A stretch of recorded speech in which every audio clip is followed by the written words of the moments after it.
आनंदपुर गांव में सोहन नाम का एक हलवाई रहता था। वह बहुत ही बढ़िया और स्वादिष्ट मिठाई बनाने के लिए जाना जाता था। इसकी वजह से उसकी दुकान पूरे गांव में बहुत मशहूर थी। पूरा गांव उसी की दुकान से मिठाई खरीदता था। वह और उसकी पत्नी मिलकर शुद्ध देसी घी की मिठाइयाँ बनाते थे। इससे मिठाइयाँ काफी अच्छी और स्वादिष्ट बनती थी। हर रोज शाम होते होते उसकी सारी मिठाइयाँ बिक जाती थीं और वह एक अच्छा खासा मुनाफा कमा लेता था। मिठाइयों से जैसे ही आमदनी बढ़ने लगी, सोहन के मन में और पैसा कमाने का लालच आने लग गया। अपने इसी लालच के चलते उसे एक तरकीब सूझी। वह शहर गया और वहां से एक तो चुंबक के टुकड़े ले आया। उन टुकड़ों को उसने अपने तराजू के नीचे लगा दिया। इसके बाद एक नया ग्राहक आया जिसने सोहन के पास से 1 किलो जलेबी खरीदी। इस बार तराजू में चुंबक लगाने की वजह से सोहन को अधिक मुनाफा हुआ। उसने अपनी इस तरकीब के बारे में अपनी पत्नी को भी बताया, लेकिन उसकी पत्नी को सोहन की यह चालाकी बिल्कुल अच्छी नहीं लगी।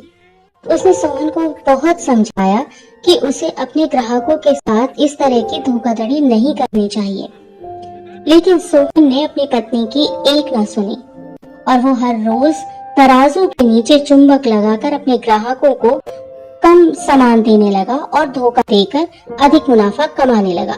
इससे सोहन को बहुत खुशी हुई। एक दिन सोहन की दुकान पर रवि नाम का एक नया लड़का आया। उसने सोहन से 2 किलो जलेबी खरीदी। सोहन ने उसे भी चुंबक लगे तराजू से जलेबियां तोलकर दे दी। रवि ने जैसे ही जलेबी उठाई तो उसे लगा कि जलेबी का वजन 2 किलो से कुछ कम है। उसने अपना शक दूर करने के लिए सोहन से दोबारा से जलेबियों को तोलने के लिए कहा। रवि की बात सुनकर सोहन चिढ़ गया। उसने कहा, मेरे पास इतना फालतू समय नहीं है कि बार बार तुम्हारी जलेबियों को तोलता रहूं। इतना कहकर उसने रवि को वहां से जाने के लिए कह दिया। सोहन मिठाई वाले की बात सुनने के बाद रवि जलेबी लेकर वहां से चला गया। वह एक दूसरी दुकान पर गया और वहां बैठे मिठाई वाले से अपनी जलेबी तोलने के लिए कहा। जब दूसरे दुकानदार ने उन जलेबियों को तोला तो जलेबी सिर्फ 1.5 किलो ही थी। अब उसका शक यकीन में बदल गया था। उसे पता चल गया था कि सोहन मिठाई वाले के तराजू में कुछ गड़बड़ है। अब उसने तराजू की गड़बड़ को सबके सामने लाने का निश्चय कर लिया था और उसके लिए वो खुद एक तराजू खरीद लाया और उसे ले जाकर सोहन मिठाई वाले की दुकान के पास ही रख दिया। फिर रवि अपने सभी गांव के लोगों को वहां पर इकट्ठा करने में लग गया। जैसे ही लोगों की थोड़ी भीड़ बढ़ने लगी तो उसने गांव के लोगों को कहा कि आज मैं आप सभी लोगों को एक जादू दिखाऊंगा। यह जादू देखने के लिए बस आप लोगों को सोहन मिठाई वाले से खरीदा गया सामान एक बार इस तराजू में तोलना होगा और आप देखेंगे कि कैसे सोहन मिठाई वाले के तराजू से तोली गई मिठाइयाँ इस दूसरे तराजू में आने पर अपने आप ही कम हो जाती हैं। कुछ देर बाद 1-2 लोग मिठाई लेकर रवि के पास पहुंचे तो उसने ऐसा करके भी दिखा दिया। इसके बाद सोहन की दुकान से जिसने भी मिठाई खरीदी थी सभी ने राजू को तराजू में तोलकर देखा तो सबकी मिठाइयाँ 250 ग्राम से लेकर आधा किलो तक कम निकली।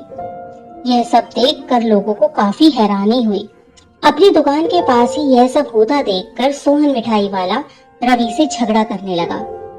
उसने लोगों को बताया कि रवि यह सब नाटक कर रहा है अपनी बात को सही साबित करने के लिए। रवि सीधे सोहन मिठाई वाले का तराजू लेकर आया और तराजू में लगे हुए चुंबक को निकालकर सबको दिखाने लगा। यह देखकर गांव वालों का गुस्सा 7वें आसमान पर चढ़ गया। सब ने मिलकर उस लालची मिठाई वाले को खूब मारा। अब उस लालची मिठाई वाले को अपने लालच और उसके कारण की गई गलत हरकतों पर पछतावा हो रहा है। उसने अपने गांव के सभी लोगों से माफी मांगी और यह वादा भी किया कि भविष्य में कभी कोई ऐसी जालसाजी नहीं करेगा। सोहन की इस धोखाधड़ी से पूरा गांव नाराज था, इसलिए लोगों ने उसकी दुकान में जाना कम कर दिया था। उधर सोहन के पास पछताने के अलावा और कुछ नहीं बचा था, क्योंकि वह पहले ही पूरे गांव का भरोसा खो चुका था। तो हमें इस कहानी से यही सीखने को मिलता है कि हमें कभी भी लालच नहीं करना चाहिए। हमेशा ईमानदारी के साथ काम करने से ही इंसान का नाम होता है। लालच के चलते भले ही कुछ समय के लिए हमें ज्यादा फायदा हो जाए, लेकिन उससे इज्जत और आत्मसम्मान दोनों ही कम हो जाते हैं।